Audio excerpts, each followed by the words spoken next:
Hi, Frida. Hi, Matt. Welcome to my couch. Thank Well, you. it's not my couch. It's the couch for podcasts. Mm. You're my guest here today for Dearmoring practitioner.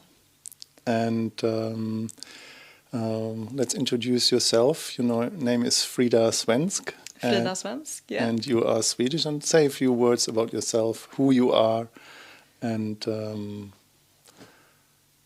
what are you doing? Who am I? I'm 36 years old and I have two kids, 10 and 14 years old boys. Live in Örebro, and I'm very much into the tantric work and the self-development. And I have been through a long journey and also shared a lot through sessions, one-to-one sessions, and also some women circles and workshops. Mm. So you have your own history of education in Dearmoring. So I'm coming from the lineage. I don't know. I can't say it's a lineage, but the Dearmoring arts work with Diane Matuka and Susanna Beatrice. But you have done a kind of a different road, and you have done some work with Sunny Lou, as far as I know, and with Lynn. Yeah. And so tell us a little bit about your background. How did you go into Dearmoring, and what's your kind of learning it? What drew me to it was I searched for deeper connections, and when I stepped into the tantric field, actually the first time was before the festival at Ängsbacka. It was a workshop that Lin had in Örebro. It was about 2016 for couples. So I went with my partner, the one I have my kids with. And we had a practice with the energy, with sexual energy. And I experienced my sexual energy for the first time. And that was so liberating, and I just wanted to explore more because there was so much shame in my system. And I experienced the release of the shame in a way, like something more of me.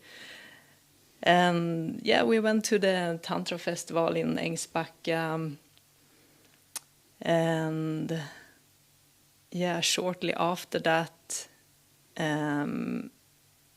I just wanted to follow that path, but not my husband, because we were married that time.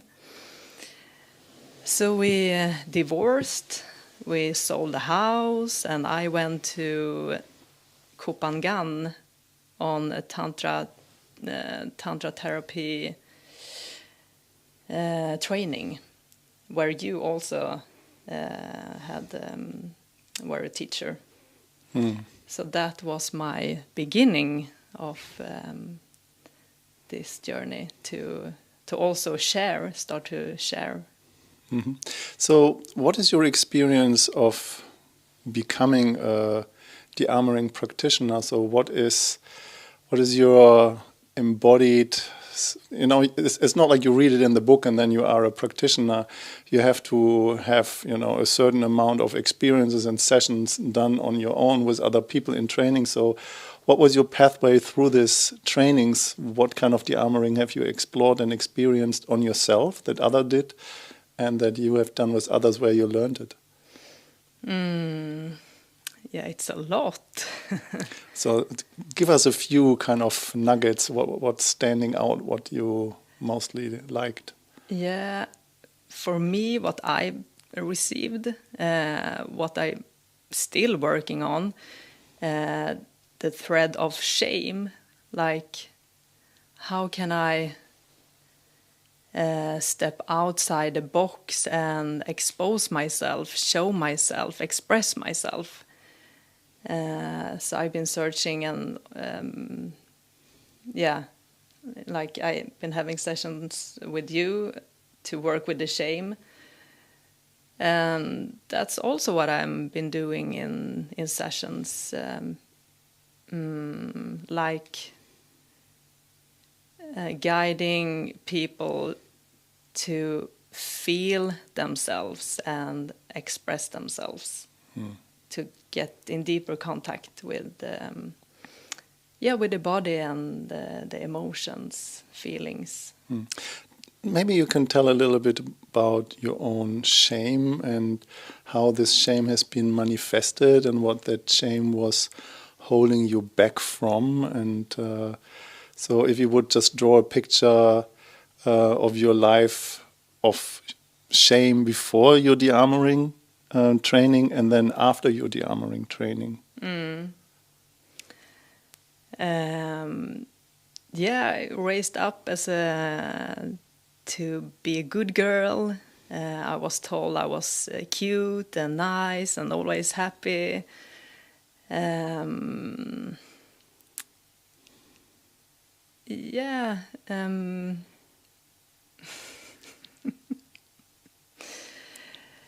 Show us your shame. So this wrongness. You know, this is exactly what people need to see and to hear and to feel, that, you know, we are all trying to be good, perfect, and we please and we try to fit in.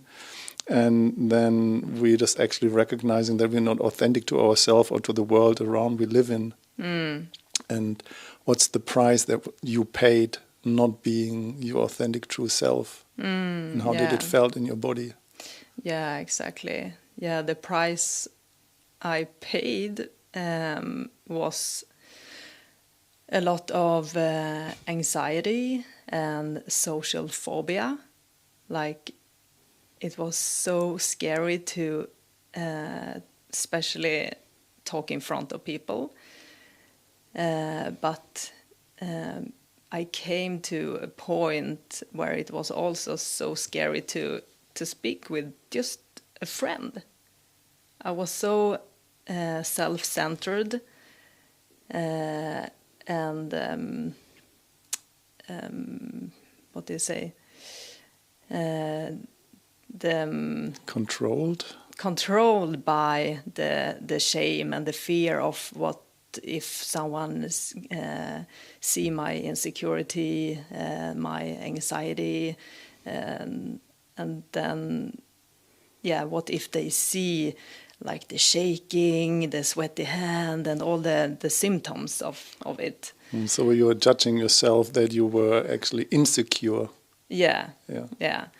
So I came to a point, now it's enough. It must be something else outside this, because I could see at other people they were more relaxed, and I wanted to be that more relaxed, what I could see in other people.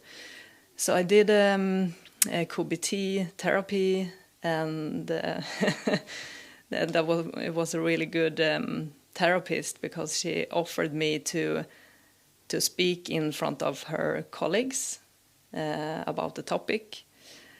And it was so scary. And then also to eat with other people was the next scariest thing. So she took me out on the lunch, and we eat the soup, and we did the things to challenge the fears, and it went better. And and then I kept challenging myself in small situations, like in my everyday life. And and then when I went into Tantra, there was also not only about the sexual energy, it was also about the meetings to for the first time meet people who are very present. And that was so scary because people who are present, they see me. They know. So before that, when I went into Tantra, I was only with people who talked a lot, or who wasn't present, who were more into themselves, self-centered. So when I started to meet people who actually wanted to listen to me and see me, it was so scary. When we had the sharings in Ängsbacka for the first time, we were 5 people and we were sitting in a sharing group, and everyone were looking at me while I was speaking from my heart, the truth. And I was shaking as hell, and I didn't remember what I had said. And after I looked around me, and I had pulled the grass around me, all around me, and because I was so stressed.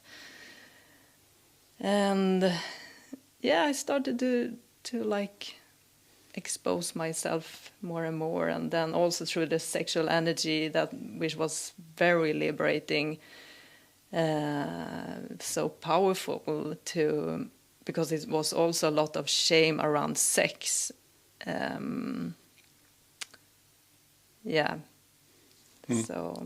I mean, it's a lifelong journey. Yeah. And you know, nobody has been falling perfect from the sky, so we just discover, explore. Yeah. And that doesn't mean that everything is good by a finger snip. So it's an ongoing process. And so what's the level of processing you are in at the moment? So what's the trajectory from starting as a Dearmoring practitioner to where you are now? So what's the level of processing? Of course, you still, you know, obviously have this insecurity, this shyness, there's some fear in there, but you don't beat yourself so much up with that anymore. So you feel more relaxed with all these sensations in your body. But where's the trajectory right now? So when you just recapitulate backwards from now, so how is Frida now here as a Dearmoring practitioner in her body, sitting here on that couch, talking to that microphone, looking into somebody else's eyes? How's the level of shyness? How's the awkwardness, the insecurity? Yeah, right now I'm actually surprised how comfortable and safe I feel in my own body. Like just a couple of hours ago when I was sitting in the car, I felt a lot of anxiety, like, what's going to happen? And what if I say something I don't want to say? Or but it just lasts for a while. I feel through it, and I notice the thoughts coming up around it. But nowadays I know it's not real. It's just thoughts. I can separate the thoughts, the feelings, and everything else that I am. And I'm very happy and thankful for being able to be in this state where I am right now. Yeah, good to feel you kind of relaxing and sinking in and arriving. And you know, some people have similar behavior about feeling shy. You know, that there is a social awkwardness to that. They don't show themselves. They don't talk in public. You know, they don't go on camera. They don't show whatsoever. And you're doing the work by sitting here. So you're confronting yourself. What is a part of Dearmoring, you know? And when I say that the trajectory is just like, where are you today? It's just like, you show up, you sit on the couch, you're being recorded, and just look backwards. Maybe when you started in what was it, 2015, 16? When did you start it? I started 2010 to work with this. Yeah. So just some people, they never making a step. They're just living, you know, a mediocre life, and they don't show up for themselves, and they're getting resentful and suffering silently in themselves. And it's hard work what we do, and just by sitting here and allowing yourself to be, you know, recorded, interviewed, this in itself is a big step. Would you have done that 10 years ago when you look back? No, no, that wouldn't be possible 10 years ago. Yeah. I would feel so contract, and I wouldn't be able to speak because I would feel so contracted and taken off the critical mind. Yeah. But now it's different.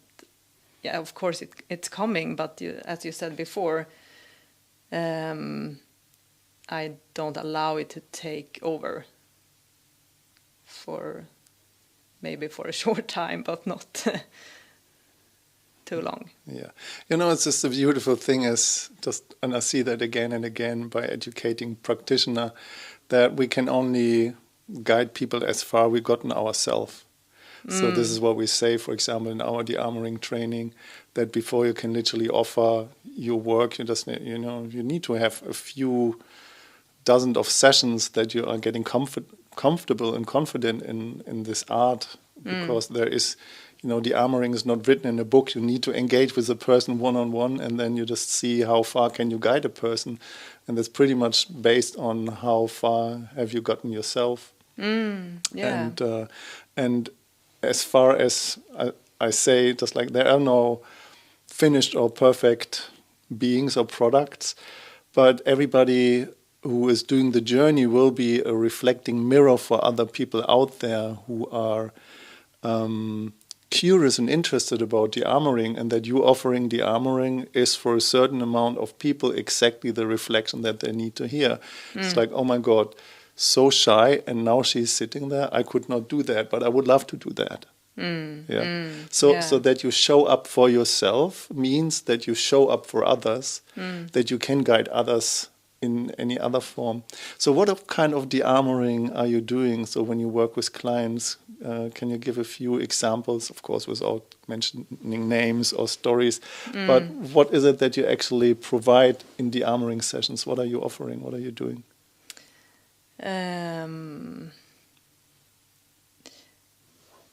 It's like deep relaxation of the body, the nervous system, depending on what issue the client comes with. Give us a few examples of issues clients could come with. Very stressed, a lot up in the mind,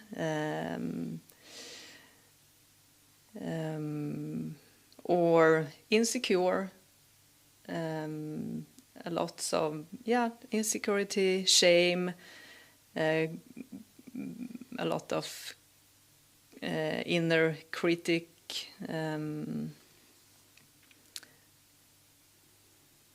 not believing that I will meet a partner, have a longing to meet a partner, and how to coming back to believing in oneself. So as I said, that Dearmoring is not written in a book. You know, so it's like Yeah. pretty much depends on, it's an art form, and you just need to know who is that person, and what's their story, what are they coming with, and what's their objection. So what is it that they want to get out of it, and what's the intention based. So you're doing hands-on body work, you're doing Dearmoring internally, externally, you do it emotionally, you do that mentally, so through cognitive structures. So give us a little bit of an overview about your skill basket. So what is it that you do? Like coaching, asking questions to deepen their consciousness about themselves, and also like breathing techniques, meditations, and conscious touch. How to touch in different ways, different energies, and also body work, like body dearmoring physically, and expression practices, how to express themselves authentically from the truth, and sometimes very deep, depending on the person, how much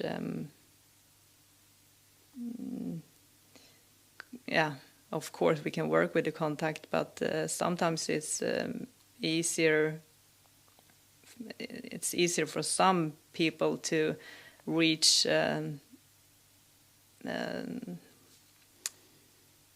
the depth, the deeper part of themselves.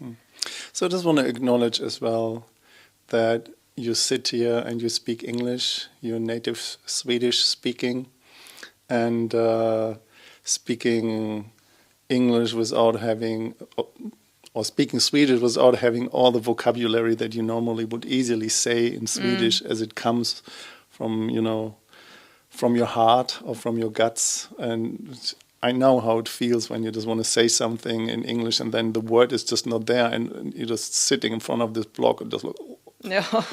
So I feel you there, and I know how difficult it is. And as there might be as well some Swedish people interested in what Frida has to say, maybe you have a few words about your passion about Dearmoring in Swedish, just as if you just open up the ventil and let the, get loose and just say a few words. What is Dearmoring for you in Swedish, in your mother tongue, and just say a few words? Yeah. It's as well for me a good way of learning Swedish.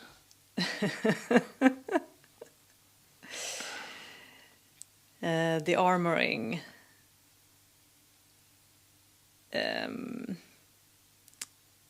It's so big. Like feeling comfortable. Just allow yourself to be Swedish. Speak in. You want me to speak in Swedish? Yes, you can totally let loose in Swedish. Okay. Men att... That's okay. I mean, this is exactly what it is. It's just like you just observe yourself in the switch of different landscapes emotionally and physically. And you say, well, this is challenging, but let's try it. Ja, okej.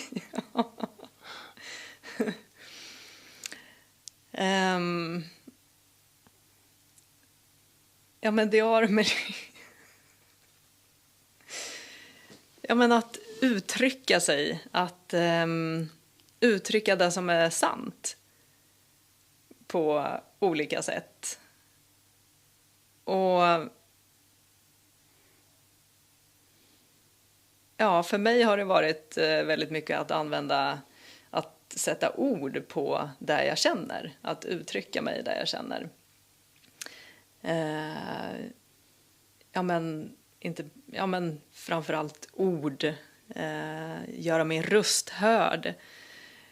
Och det har ju hjälpt genom att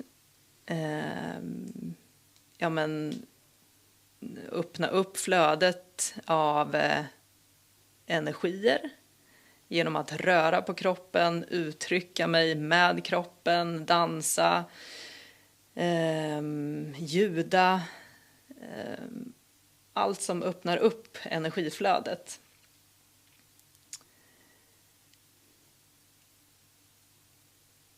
För att komma i kontakt med den här kraften, djupare sanningen.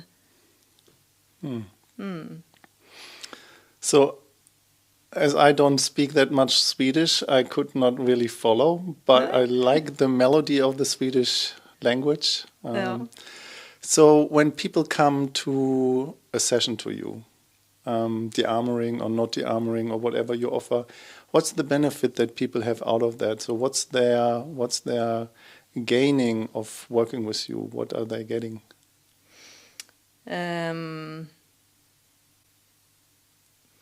Many clients say that they feel very safe, first of all, when they come to me. Because that's the most important, I think, that we feel safe to... Can you get your microphone a little bit closer to your mouth? That's it, that the world can really hear what you have to say. Yeah, so the most important thing is to feel safe, to be able to relax, and to, when you are relaxed, you more easy get in contact with yourself. Nice. So what people get out of having a session with me, you asked? Yeah. Well, we don't know. Maybe we need to ask the people. But so what is your observation, what you have explored that people get out of it? So when we did the walk, you shared with me that there is a client that you have who never had a relationship in his life, who never had, I don't know, sex in his life. And you help him to find confidence in his expression about his sexuality, about his sensuality. Yeah, I think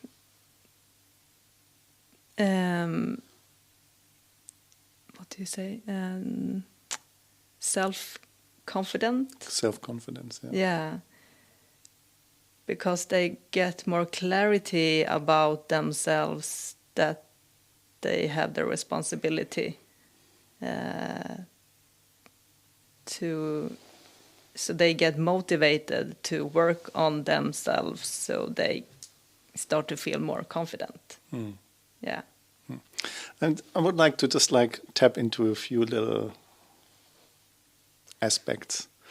One of them is, and you said that a few times, so that your shyness, your is kind of shame-based, a little bit of fear-based, insecurity, kind of being afraid of being judged or saying something wrong or doing something wrong.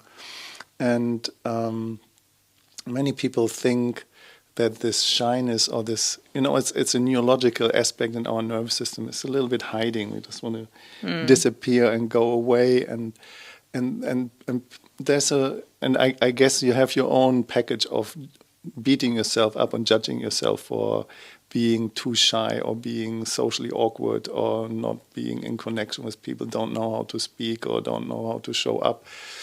But when you just go into the opposite direction, that this shyness and the sensation of shame, the being wrong or the wrong making and the manipulation that can be behind that, is that if you would see it from a perspective of a super skill, of a superpower, that there is like a micro subtle sensitivity to it.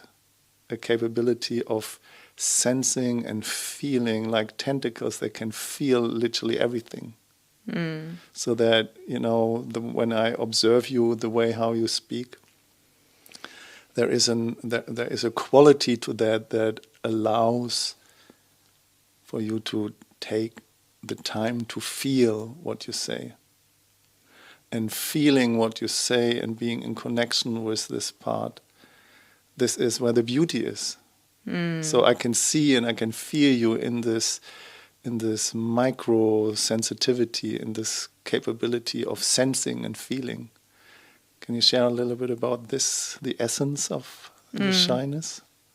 Yeah, that's actually interesting. That's what I have been experienced a few times. That essence and that liberating, powerful,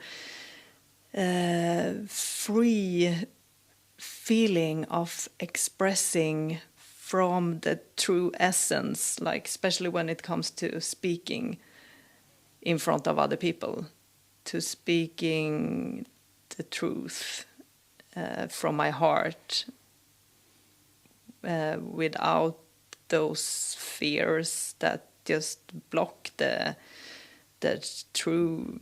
channel of this wisdom. And I've been experiencing it, like a few times, and been having this longing to be free. I mean, it's a beautiful essence behind that. When you just tap into the rawness of that essence, there's a like a wildness that is soft. Yeah, it's not like this raw wildness, the Viking axe that is chopping trees and all the way through. No, it's just more like the sweetness of the spring. Just like having the subtleness of the warmth touching your skin. And it's an hypersensitivity that is so rare to be valued because it has been so judged and made wrong and pushed aside as shyness is something that we just need to come over.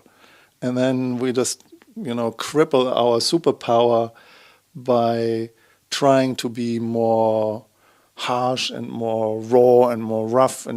But that's not your essence. Your essence is subtleness. Yeah. Am I on the right track? Yes, it's so interesting because I've been trying so many different tracks, trying to be more hard and rough and to avoid this hypersensitivity that's so sometimes so shaky and uncomfortable when I'm not allow everything because it's been so much judgment in it. But the more I allow everything, even the uncomfortable feelings, the more settled.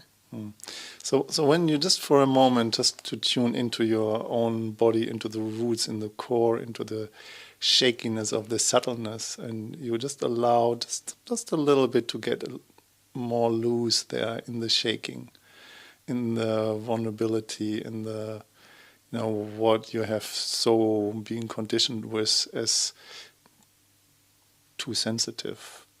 So when you just allow the shakiness, so what is happening to your body when you just go just a little bit deeper than that?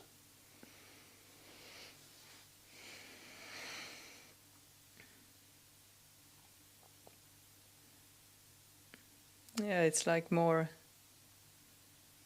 more air, like more space. Otherwise it's like just a little bit space, and now it's more like more space. Yeah. I mean, when we were on the walk, we had some themes about sexuality and sensuality, and as far as I can tell from your sharing, that you are a very sexual being and very sexual activated being. Yeah. So what would happen to your own energy if you just allow yourself to be in your full truth, in your sexual radiance, without need to protect anything, without need to perform anything, without need to defend anything? You can just be in your radiant expression of your cellular vibration. So how would that feel if you just allow yourself to just be you? Yeah, wow, that's like, oh. Where do you feel it in your body?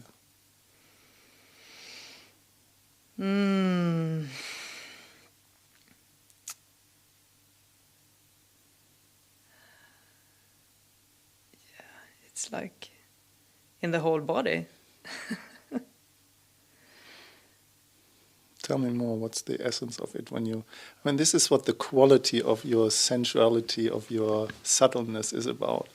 That you, when you have the enough space for it, so spaciousness, that you, when there is no forcing, pushing, you can access it. It's just like a fountain you have that's just full of magic.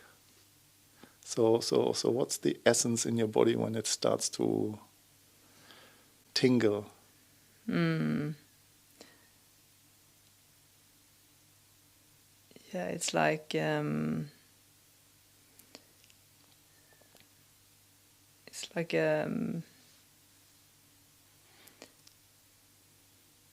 so much. It's like hard to express with words. So much creativity,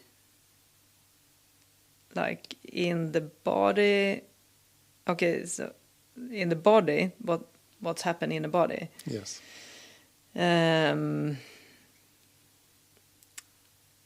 It's like a flow of energy and like ecstasy, magic flowing,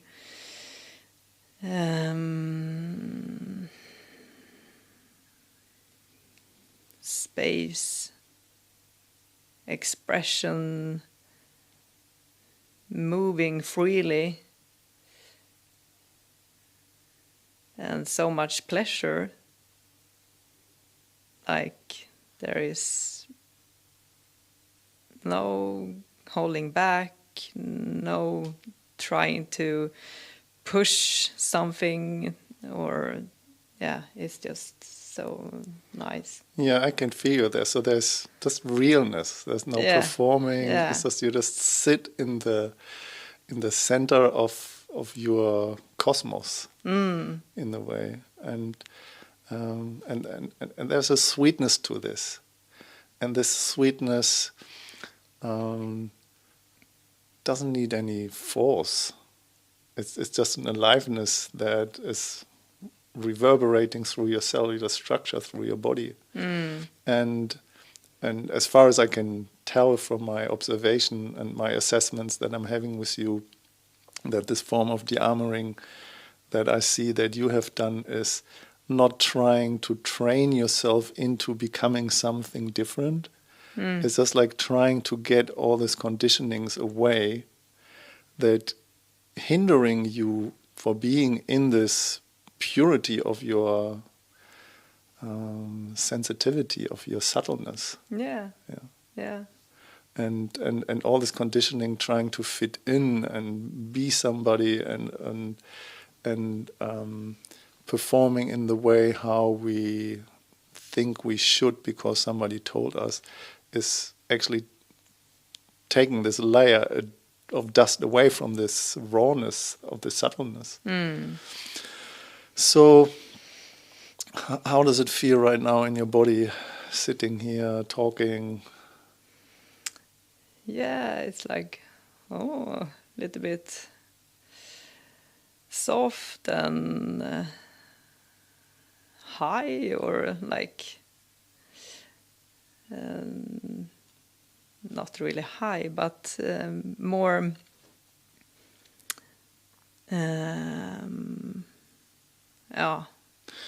like I letting go of all the judgments, and I don't need to put so much energy, and then it's like the energy is like more.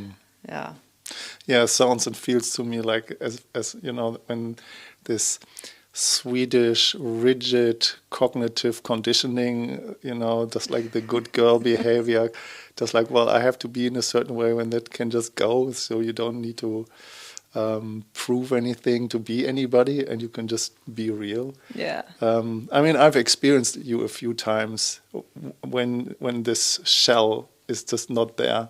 So there's just a pure sweetness to it that actually inspired me, kind of inviting you into this interview and hearing that Dearmoring is not this slash hammer and we need to be forceful and hard. So that, you know, this, you know, like a feminine essence to it, that allows the subtleness. So that there's a quality of this Dearmoring that it's so rare. Yeah, many people do this, like pushing. I've been through that too, like you force the energy to come, like with the breath work and pushing and pulling and stamping and screaming and so much forcing. But for me, the system got overactive, and when I started to settle more, I came more and more into like this essence you talk about, like being in more softness. I mean, it's so interesting. There is this Swedish singer, Fia, that you might know. The Swedish? This Swedish singer, Fia. Yeah. And she has one of these songs where one of the refrains, I am too sensitive. And this is so beautiful because she is expressing it so clearly that, you know, this is the essence of all. Just like allowing the judgment of being too sensitive, just like go to hell and be too sensitive. And just allow the essence and the power of the sensitivity to be radiant. And it's this is what I can see in you, where the quality is it has it's an invitation. It's not a forcing or a pushing. It's a welcoming invitation that allows to thrive, that allows to open up. And it doesn't need this pushy, forceful, slash hammer approach. And I just wonder how you think and feel about that. You know, and as a practitioner, we have all our experiences when you sit in front of people and you see the potential of somebody. And of course, we just try to be patient and want to guide people in our best possible way, in their best possible outcome. But sometimes there's impatience. I just want to shake people. It's just like, just wake the fuck up. Just stop doing this and just get over yourself, because I see what's possible. But then being in this impatience and being in this forceful behavior that can be too pushy, and it actually takes away the potential that we can see. And this is where I feel an inspiration, seeing that, the subtleness, the softness of a dearmoring practitioner, working with this, spider thin lines of connection, and energetically being in that connection without forcing anything, and it is so needed. So needed. Yeah, that's very. Now you reminded me of the thing that when clients come, they want something, but they might not know that they need something else under the wanting. So that's also like to just be with what is, instead to like give or do something that the client think that he or she want, instead of like more be in very much presence and through talking and through touch and to find that underneath need. So you're not only a dearmoring practitioner or a body worker, so you are as well a yoga instructor, as far as I know. Yeah.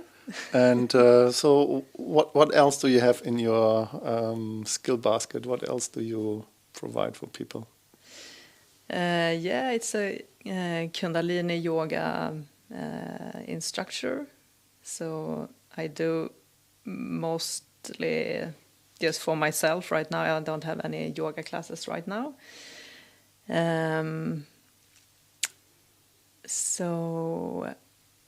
And also NLP have helped me, and I use it in sessions.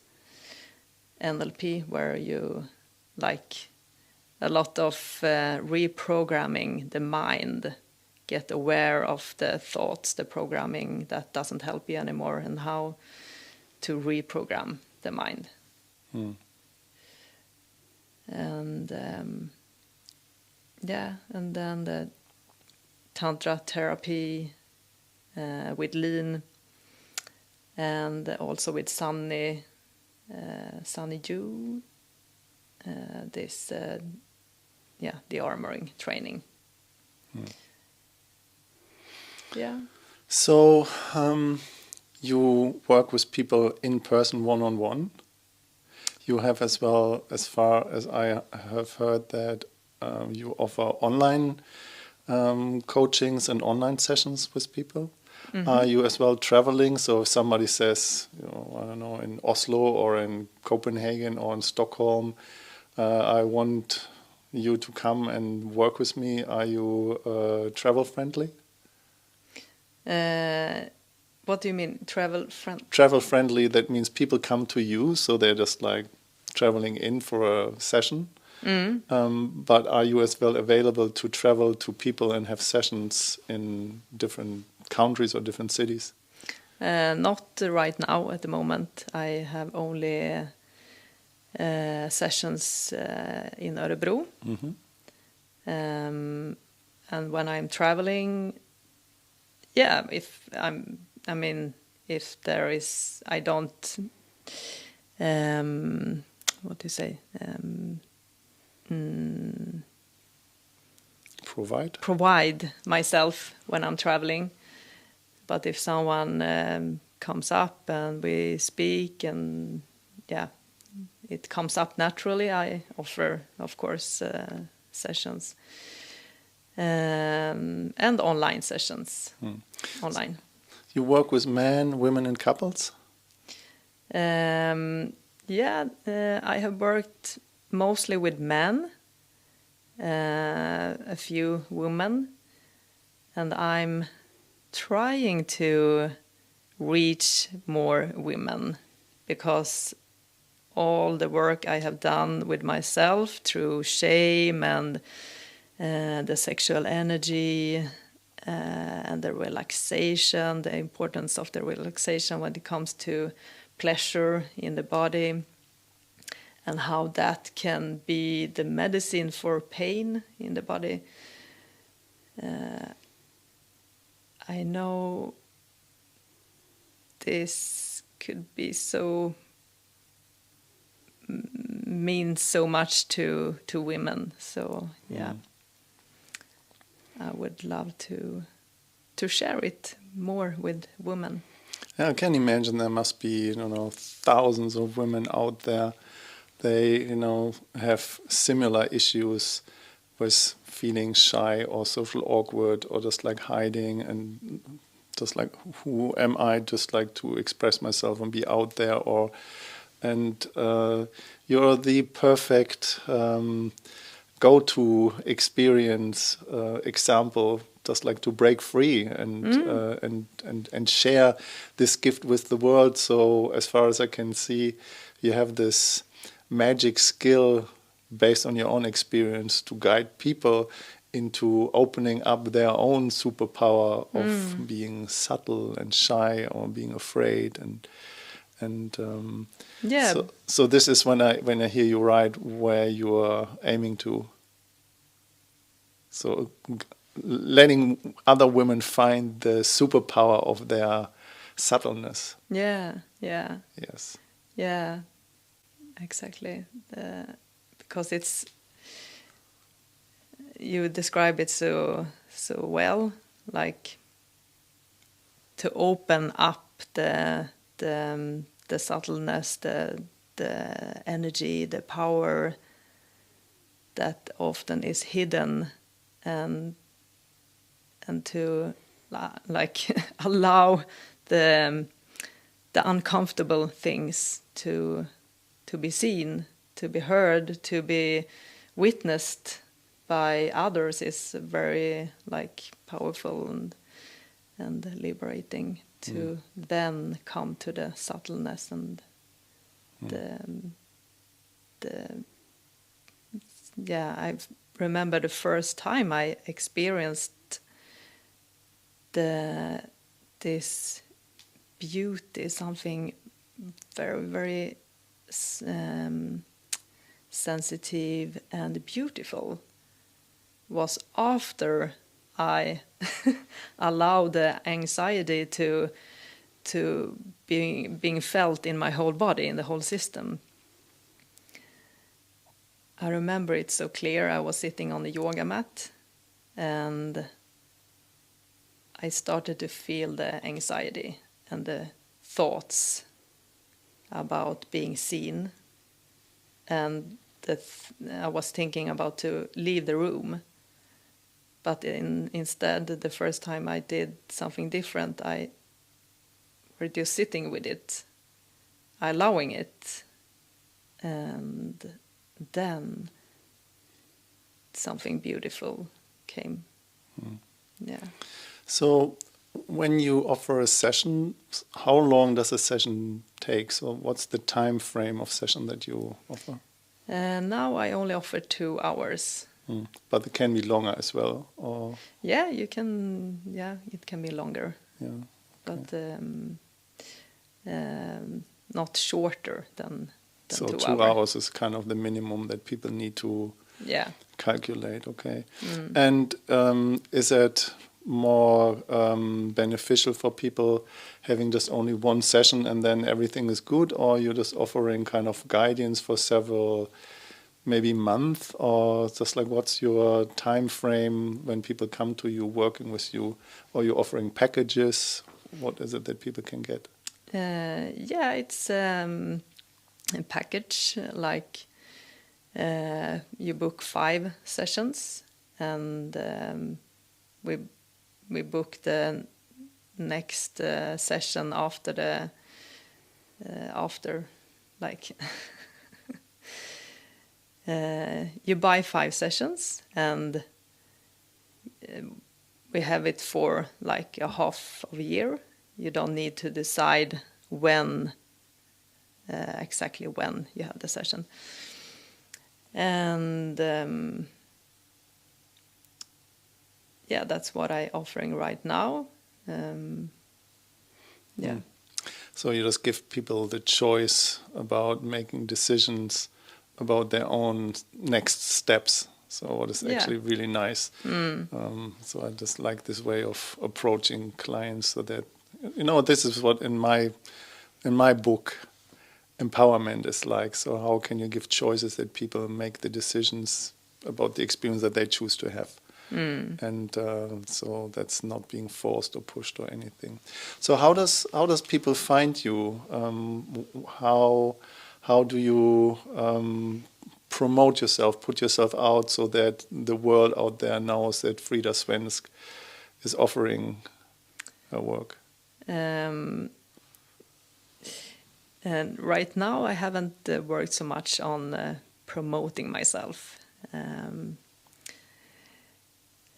Because I've been having a time to just give to myself, to nurture my own system, which has been very, very, very good to feel more and more healthy and stable, and from that place I can start to give more again. But I have a homepage, and on Facebook and Instagram. What's the name of the homepage? Full of Life. Fulloflife.se? .se. Yeah. I like that, fulloflife.se. And on Facebook, what's your name there? It's my Frida Svensk. Frida Svensk. So they find you on as Frida Svensk on Facebook and Instagram? Yeah. Same name? No, on Instagram it's Full of Life. Full of Life, okay. Yeah. I'm honored that you are here today, and that you showed the supreme subtleness of your sensitivity. I really appreciate that. And wish you good luck, and everybody who is watching it. And I don't know which camera I need to look to, all of them. So whoever watched that, this is being needed, the subtleness. And if you struggle with some self-confidence and shyness and insecurities, this is the go-to person to find a deeper layer of truth in your being too much, being too little. Thank you very much. Thank you.